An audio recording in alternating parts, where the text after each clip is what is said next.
നമസ്കാരം. BNA Kannur Covid കാലഘട്ടത്തിൽ തുടങ്ങിയിട്ട് ഇന്നിവിടെ നിൽക്കുമ്പോൾ അവിടുത്തെ ഓരോ മെമ്പറിന്റെ കഠിനാധ്വാനം കൊണ്ട് 1000 കോടി രൂപന്റെ ബിസിനസ്സാണ് അവർ ചെയ്തിരിക്കുന്നത്. അത് നമുക്ക് ആഘോഷിക്കണ്ടേ?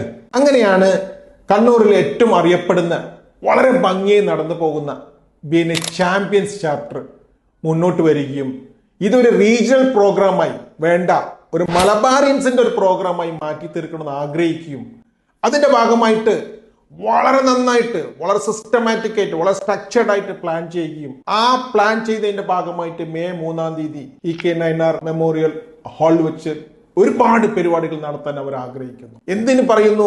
അറിയപ്പെടുന്ന സ്പീക്കറായിട്ടുള്ള മധുഭാസ്കർ വരുന്നുണ്ടെന്നാണ് മനസ്സിലാക്കുന്നത്. അതുകൂടാതെ പല സ്പീക്കേഴ്സിന്റെയും അവർ കൺഫർമേഷന് വേണ്ടി വെയിറ്റ് ചെയ്യാണ്. അതോടൊപ്പം തന്നെ എന്റർടൈൻമെന്റ് പ്രോഗ്രാം ആണെങ്കിലോ റിമി ടോമിനെ വെച്ചിട്ടാണ് ചെയ്യാൻ ആഗ്രഹിക്കുന്നത്. വേറൊരു കാര്യം കൂടെ ഉണ്ട് ശ്രദ്ധിക്കേണ്ടത്. 15 ചാപ്റ്ററിന്റെ BNA മെമ്പേഴ്സിന്റെ കലാപരിപാടികൾ അവർ ഒരുക്കാൻ മുന്നോട്ട് വന്നിട്ടുണ്ട്. ആലോചിച്ച് നോക്കൂ, ഓരോ ചാപ്റ്ററും അവരെ കലാപരിപാടി അത് ഞാൻ നിങ്ങൾ കാണേണ്ട ആവശ്യമില്ല. അങ്ങനെ എല്ലാ വിധത്തിലും എന്തൊക്കെ ചെയ്യാൻ പറ്റും ആ രീതിയിൽ ചിന്തിക്കുകയും പ്രവർത്തിക്കുമ്പോൾ ഇന്ന് വരെ കാണാത്ത രീതിയിലുള്ള ഒരു പ്രോഗ്രാമാണ് അവർ ആഗ്രഹിക്കുന്നത്. അതോടൊപ്പം ഇത് ഉദ്ഘാടനത്തിന് വേണ്ടിയിട്ട് നമ്മളെ ബഹുമാനപ്പെട്ട കേരളത്തിലെ മുഖ്യമന്ത്രി അവർ കണ്ടിട്ടുണ്ട്. മിക്കവാറും വരും എന്നാണ് പറഞ്ഞിരിക്കുന്നത്. അങ്ങനെയാണെങ്കിൽ ഇതിന് ഞാനും നിങ്ങളും പങ്കെടുക്കണ്ടേ?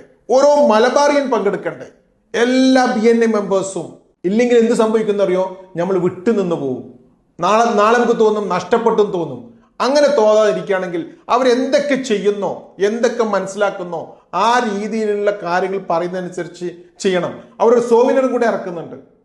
ആ സോവിനറിന് നല്ല രീതിയിൽ ആഡ് കൊടുത്തുകൊണ്ട് അത് കേരളത്തിൽ അറിയപ്പെടുന്ന സ്ഥലങ്ങളിൽ എത്തിക്കാനാണ് അവർ ആഗ്രഹിക്കുന്നത്.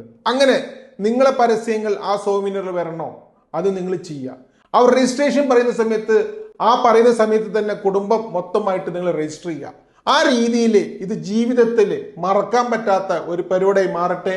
അത് എല്ലാവിധ ആശംസകളും നേർന്നു. നന്ദി, നമസ്കാരം.